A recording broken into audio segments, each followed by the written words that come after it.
Marcos, capítulo 3, versículo 1 ao 6. Chegamos hoje ao 7º sermão da série Encontros Transformadores com Jesus. Nosso personagem, a sua história, é narrada nos 3 evangelhos sinóticos. No Evangelho de Mateus está no capítulo 12, verso 9 a 14. No de Lucas, capítulo 6, verso 6 a 11. E no de Marcos, capítulo 3, versículo 1 ao 6. E nós vamos usar o texto base de Marcos. Atenção à leitura. De novo, entrou Jesus na sinagoga e estava ali um homem que tinha ressequida uma das mãos. E estavam observando a Jesus para ver se o curaria em dia de sábado, a fim de o acusarem. E disse Jesus ao homem da mão ressequida: vem para o meio. Então lhes perguntou: é lícito aos sábados fazer o bem ou o mal? Salvar a vida ou tirá-la? Mas eles ficaram em silêncio, olhando-os ao redor.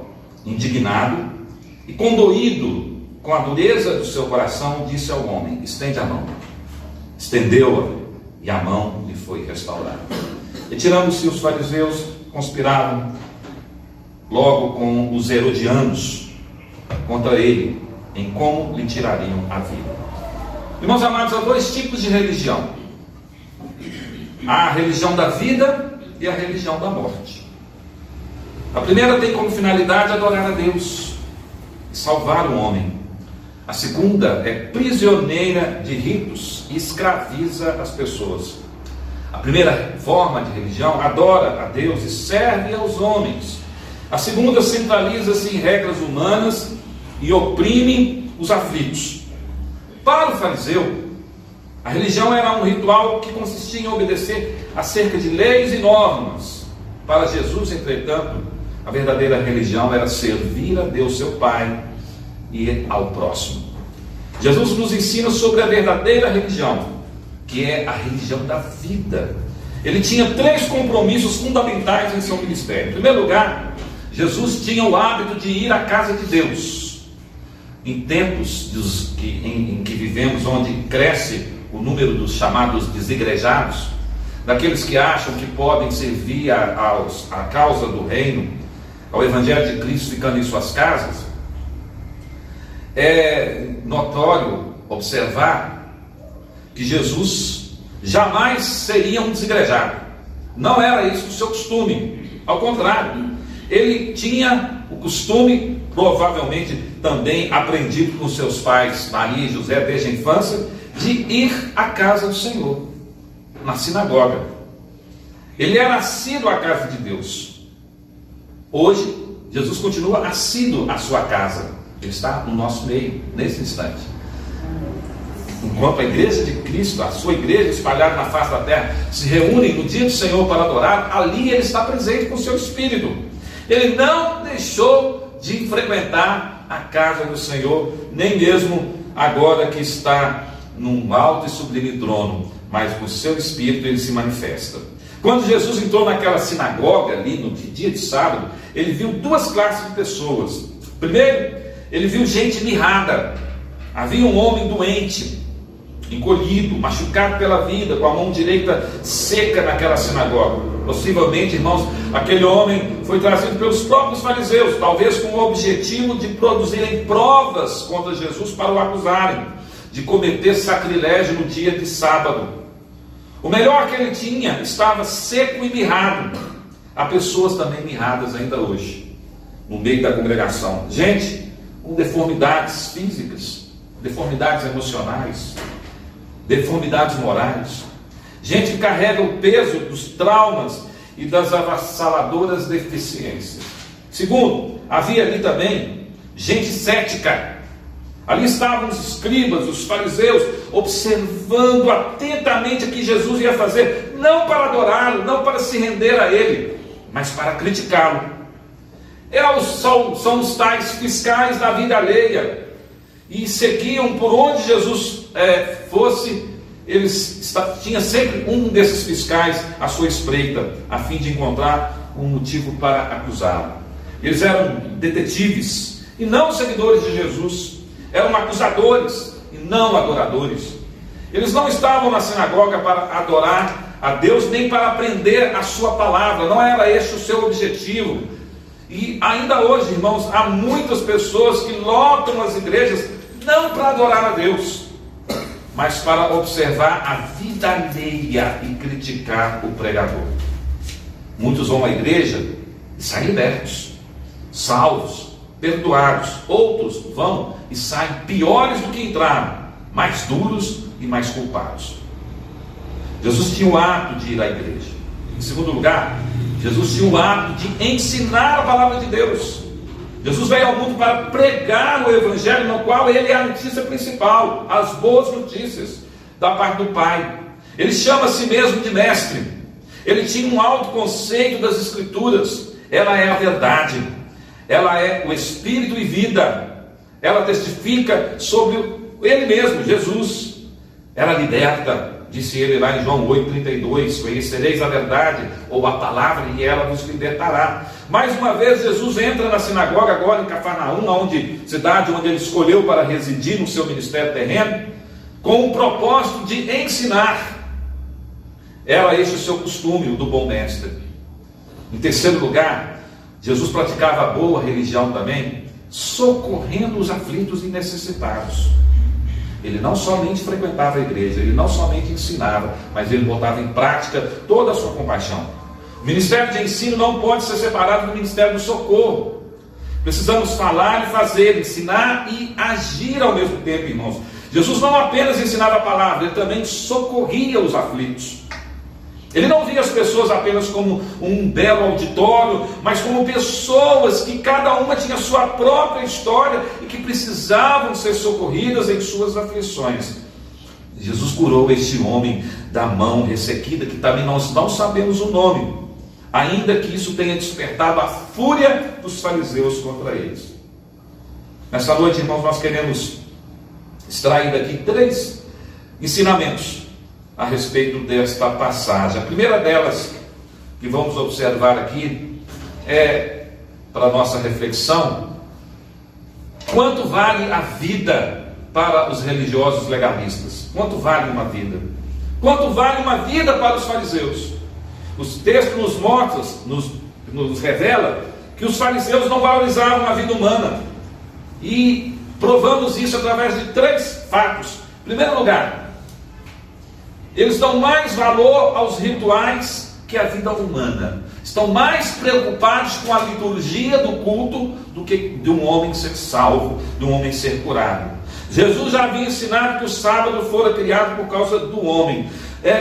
Quando nós voltamos no capítulo 2, versículo 23 a 28, nós temos ali o contexto anterior, em que já existia uma discussão sobre a utilidade do sábado. Os fariseus, eles eram muito ciosos em relação à guarda e observância do sábado, e eles colocavam isso como um ídolo na vida deles. Isso era muito mais importante do que fazer o bem. Jesus havia demonstrado e pregado que ele era o Senhor do sábado, que o sábado, que o homem não foi feito para o sábado, mas o sábado foi feito para dar descanso ao homem, ou seja, o homem é mais importante. Mas os fariseus se importavam muito mais com as suas tradições do que com a vida humana. Eles não estão nem se lixando para aquele homem sofrido da mão ressequida. Os fariseus não viram ali um homem necessitado, mas apenas uma oportunidade de ouro para acusarem a Jesus como violador do sábado. Era mais importante para eles proteger as suas leis do que libertar o homem do sofrimento. Importante, irmãos, enfatizar que o zelo deles não era pela palavra de Deus. Até quando, cerca de 2 séculos antes, quando surge o partido dos fariseus, dentro do judaísmo daqueles tempos, eles começaram com boas intenções. Eles eram os teólogos sistemáticos de Israel. E eles tinham uma preocupação muito grande em serem os guardiões da boa doutrina. Mas se perderam num enumerado de leis e normas que eles mesmos criaram e se tornaram hipócritas. Como Jesus bem disse, sepulcros caiados, por fora uma boa aparência de religiosidade, por dentro apenas ossos podres. Eles haviam acrescentado cerca de 39 regras do que não se podia fazer no sábado, e entre elas estava curar um enfermo. Imagine vocês, os fariseus criaram uma regra que era proibido curar alguém no dia de sábado. Só o perigo de vida serviria como uma exceção para quebrar esta regra na concepção deles. Fazer o bem, então, era segundo plano.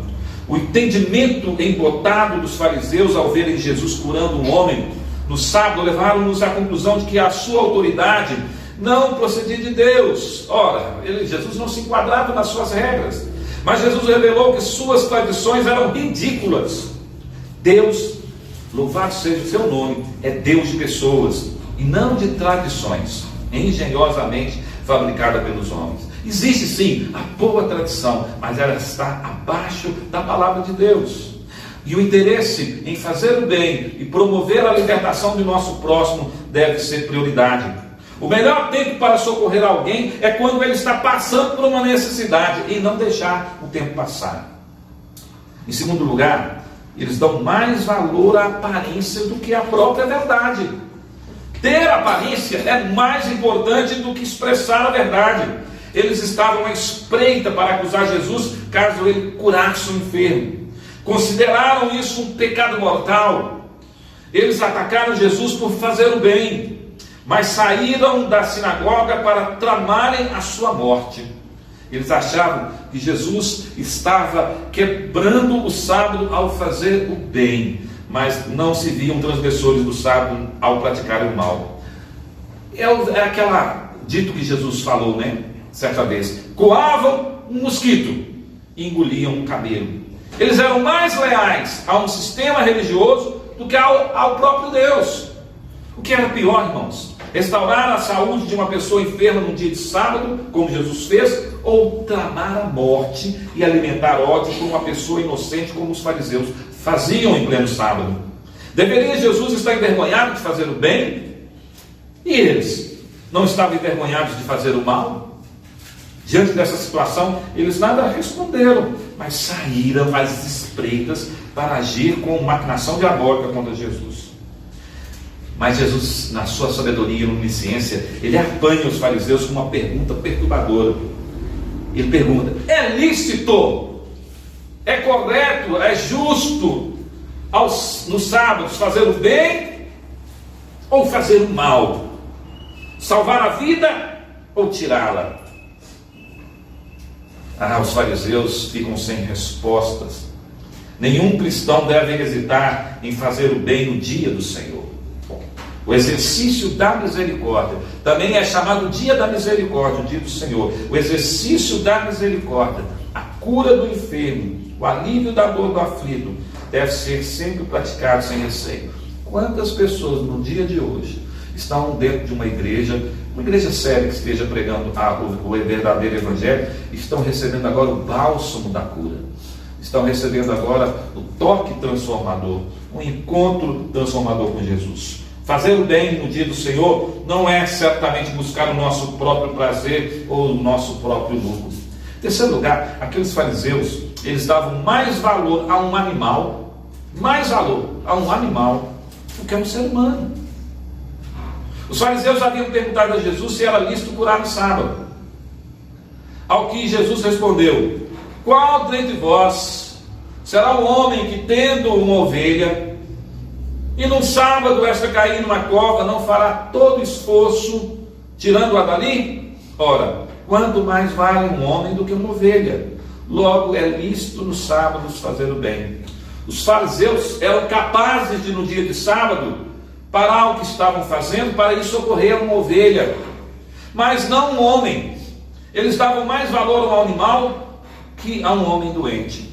Eles tinham mais compaixão de uma ovelha do que de um homem.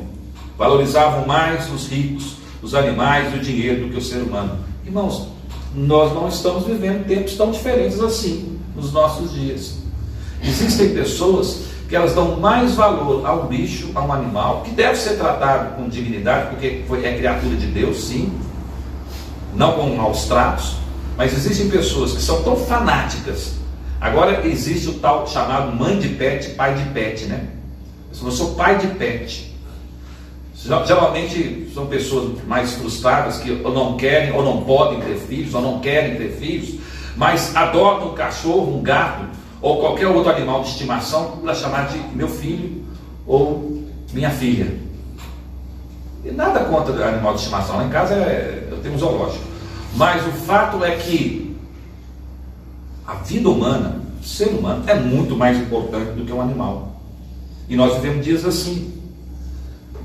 Desde os dias de Jesus, eu estava pensando aqui, e bem antes dos dias de Jesus, desde a queda, vamos pegar a coisa lá no seu início. Quando a iniquidade começou a se multiplicar entre a raça humana, o amor começou a se esfriar. Quando Jesus disse isso lá nos evangelhos, era uma constatação do seu tempo e do tempo anterior, do Antigo Testamento. E como isso é atual nos dias de hoje. Como isso é atual para nós neste momento. Por se multiplicar a iniquidade, o amor iria se esfriar. Os fariseus, que eles diziam ser representantes de Deus aqui na terra, uma elite religiosa entre Israel, eles não tinham compaixão, não demonstravam nenhum amor ao seu próximo. Ao contrário, eles, se pudessem, eles explorariam o seu próximo para fundamentar os seus planos maquiavélicos de botar fim à vida de Jesus. Mas em relação ao nosso Senhor, quanto vale uma vida para Jesus? É a segunda verdade que eu quero extrair aqui nesta noite. Quanto vale uma vida para Jesus? Podemos destacar 3 aspectos aqui em relação à valorização que Jesus dá à vida humana. Em primeiro lugar, uma vida vale mais do que todo legalismo religioso. Jesus não está nem aí para a crítica dos fariseus. Ele está pouco se importando se estão falando mal dele ou bem dele. Nos 4 evangelhos não são relatados, não são relatados 7 casos de cura milagrosa que aconteceram, feitas por Jesus no dia de sábado. Não foi só essa não, do homem da mão meada. Nós somos informados nos evangelhos de que pelo menos 7 vezes ou 7 casos de curas milagrosas aconteceram em pleno dia de sábado. Fico imaginando que isso também, de certa forma, é uma provocação para desnudar toda a hipocrisia farisaica.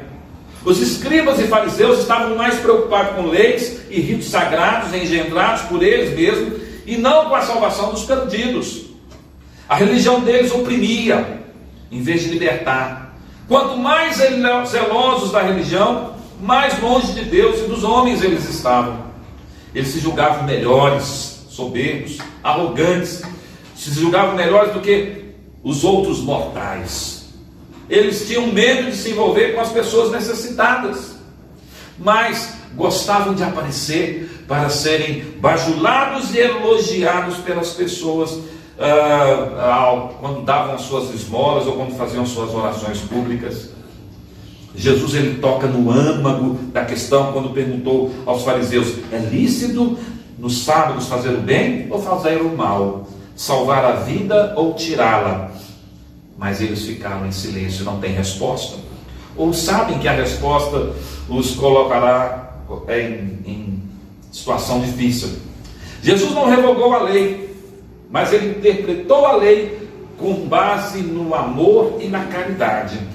Jesus traz o sábado para a sua luz, enfatizando que o bem sempre deve ser feito no sábado e de outros dias da semana, e o mal deve ser proibido.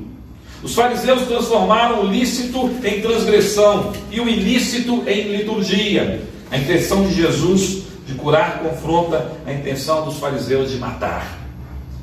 Enquanto Jesus está pensando em fazer o bem, eles estão pensando em uma forma de matar. O sábado deles não tem mais poder para curar, só para matar. Na defesa do sábado, eles estavam transgredindo de forma mais gritante ainda. Em segundo lugar, uma vida para Jesus vale mais do que bens materiais, vale mais do que toda a tradição religiosa e vale mais do que qualquer bem material.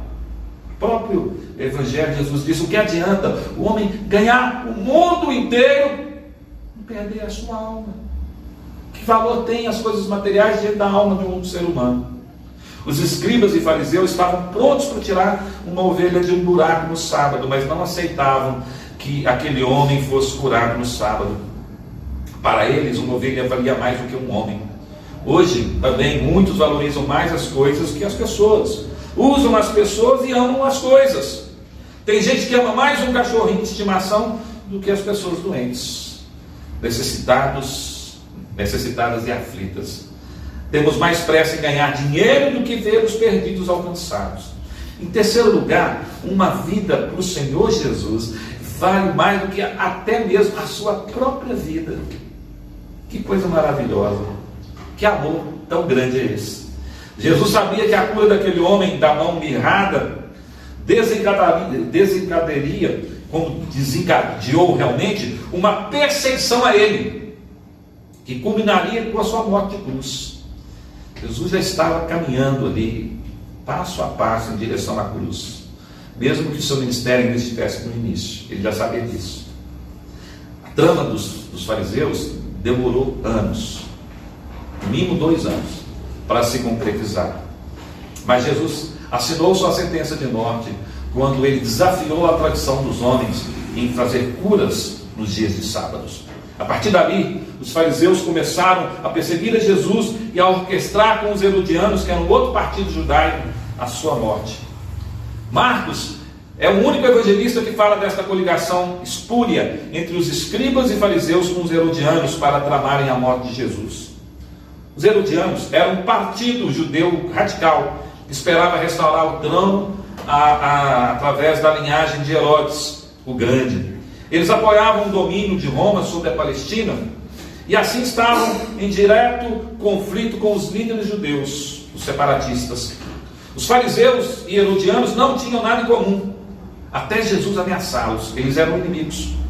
Jesus ameaçou a autoridade dos fariseus sobre o povo e ameaçou os herodianos ao falar do seu reino eterno. Assim, os fariseus e os herodianos, inimigos históricos, se uniram para tramarem a morte de Jesus. As facções inimigas entre os judeus foram esquecidas. É aquele negócio, né? Aquele velho ditado: o inimigo do meu inimigo é meu amigo. Herodianos e fariseus se uniram para pôr fim à vida de Jesus. Entretanto, o amor de Jesus pelo ser humano deformado é maior que sua preocupação pela sua própria segurança. Jesus se dispõe, irmãos, a morrer para salvar aquele homem. Jesus está dizendo que valeu a pena dar a sua vida para que aquele homem fosse liberto. A morte de Jesus nos trouxe a vida para mim, a vida para você, a vida para todos aqueles que creem em seu nome. Ele não poupou a sua própria vida. Ele foi perseguido, preso, açoitado, cuspido, surrado, humilhado, crucificado, por amor a você, por amor a mim. Cristo suportou a mais pesada das cruzes com alegria, não levando em conta a sua ignomínia, a sua vergonha, para salvar eu e você. A vida para Jesus tem muito valor.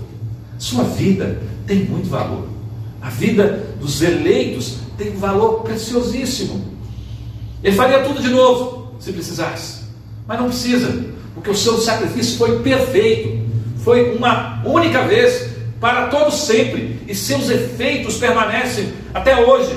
Todo aquele que se volta para Cristo com fé e arrependimento recebe o toque especial da salvação.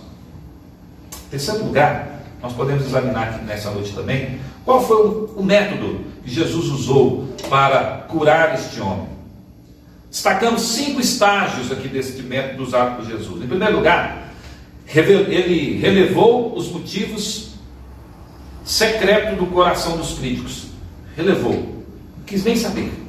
Jesus não apenas está presente na sinagoga, ele também está examinando os corações. Ele não está só presente na igreja, ele também sonda os corações. Seus olhos são como chama de fogo, viu João naquela visão maravilhosa lá em Apocalipse, no capítulo 1, versículo 14, ele destaca: seus olhos são como chama de fogo. Tudo vê. Jesus está aqui agora, meus irmãos, vendo não apenas nossa presença, mas investigando as nossas reais motivações. Ele sonda nosso coração, prescruta nossa consciência. Ele discerne no meio da assembleia o crítico e o atrofiado, o legalista e o necessitado. Jesus está aqui vendo não apenas nossa presença, mas investigando nossas motivações. Ele sonda nosso coração. O conhecimento de Jesus o levou a ter dois sentimentos antagônicos: indignação, compaixão. Jesus sentiu-se indignado com aqueles que não valorizavam a vida nem a salvação dos perdidos. Ele tinha paciência com todo mundo. Com o fariseu, Jesus não tinha muita paciência. Ele os chamava abertamente hipócritas, sepulcros caiados. Por fora, aparência bonita; por dentro, ossos podres. Ele sentiu indignação com a dureza do coração dos fariseus. A ira de Jesus sempre indica a presença do satânico. Jesus usou sua ira para encontrar soluções construtivas e corrigir o problema, curando o enfermo, em vez de usá-lo para destruir as pessoas. Mas o seu outro sentimento antagônico maravilhoso é a compaixão. Jesus sentiu compaixão daquele homem que tinha a mão direita mirrada e se condoeu da dureza do coração de seus críticos. Jesus sentiu compaixão pela mulher do fluxo sanguíneo. Jesus sentiu compaixão pela mulher samaritana.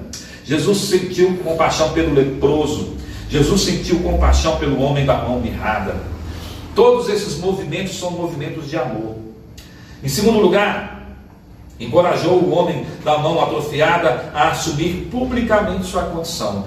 Relevou a opinião dos críticos, mas se dirige ao homem agora e o convida, o chama, o convoca para estar no meio da congregação. Jesus disse para o homem da mão mirrada: levanta-te.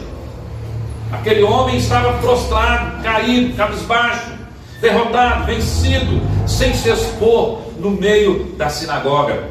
Antes da cura, irmãos, é preciso assumir a nossa condição de doente. Quando Jesus disse: eu não vim para os sãos, mas para os doentes, o que significa que existem sãos? Significa que alguns pensam que são sãos, mas os verdadeiros doentes, aqueles que reconhecem a sua enfermidade de alma, reconhecem a sua enfermidade do corpo, reconhecem a sua enfermidade emocional, reconhecem a sua enfermidade moral, eles já estão começando o seu processo de cura, porque a cura começa pelo reconhecimento da nossa miséria. Antes da cura é preciso assumir nossa condição de doente.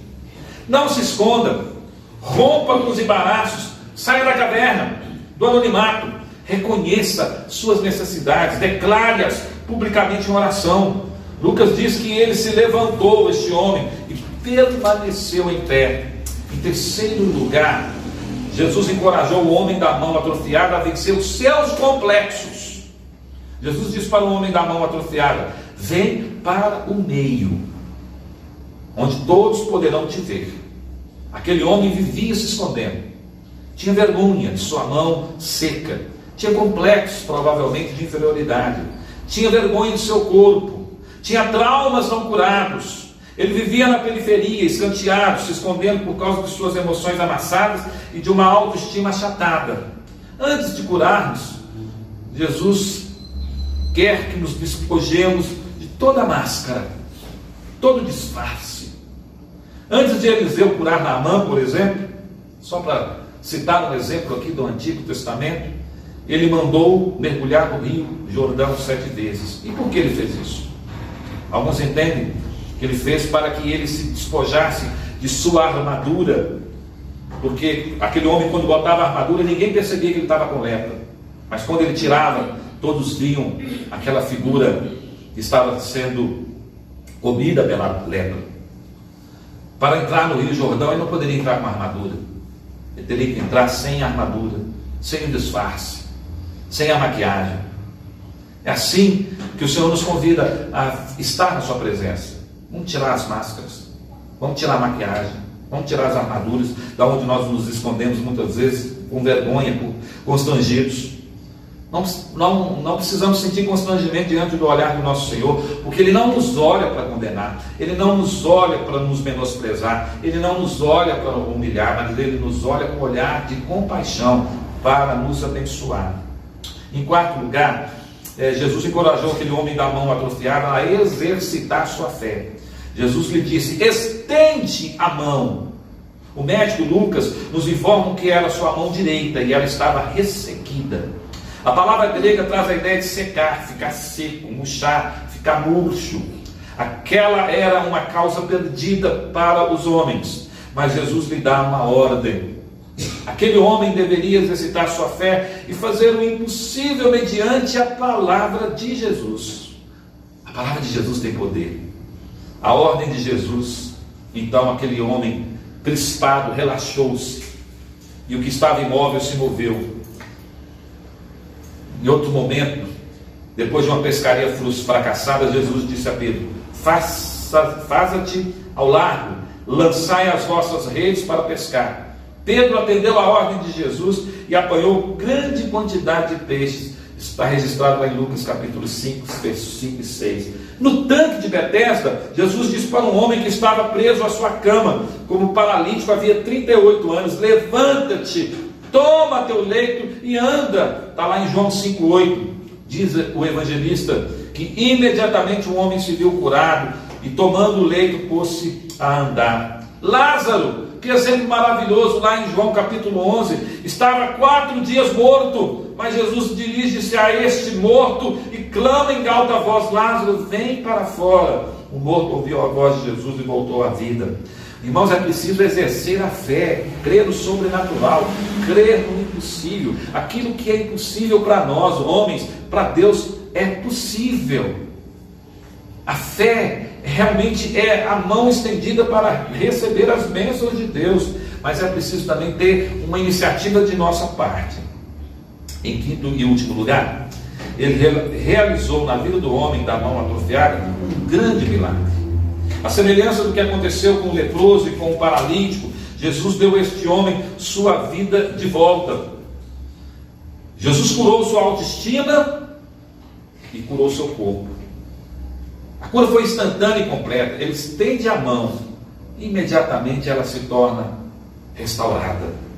O evangelista Marcos nos informa que no mesmo momento que o homem atendeu a ordem de Jesus, a sua mão foi restaurada. Estende a mão, disse Jesus. Estendeu e a mão lhe foi restaurada. Jesus tem todo o poder, irmãos, e toda a autoridade para sondar os corações e para curar o enfermo. O que mudou? Jesus não mudou. A sua palavra tem a mesma autoridade hoje, irmãos. Se você crer, se nós crermos, algo extraordinário pode acontecer com cada um de nós. Talvez o seu caráter esteja mirrado, talvez sua vida emocional esteja amassada, atrofiada, talvez os seus relacionamentos estejam ressecados e sem vida, talvez o seu casamento já perdeu a alegria, o entusiasmo, talvez sua vida financeira esteja mirrada e seca. Eu só sei uma coisa: Jesus pode dar vida nova ao que está morto e vitalidade ao que está ressecado. A obediência a uma ordem de Jesus ainda produz milagres. Esse episódio da sinagoga de Cafarnaum revela duas reações, dois auditórios, duas atitudes de Jesus e dois resultados. Daquela sinagoga, naquele culto onde Jesus ensinou, um homem saiu curado. Os escribas e fariseus saíram cheios de inveja e de ódio.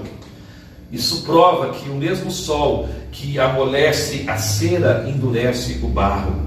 Aquele que reconheceu sua necessidade saiu salvo. Aqueles que estavam cheios de pré-julgamento, de discriminação e de más intenções saíram mais endurecidos e mais perdidos. A pergunta que nós encerramos essa mensagem nessa noite é: quem é você? Uma pessoa mirrada ou um crítico?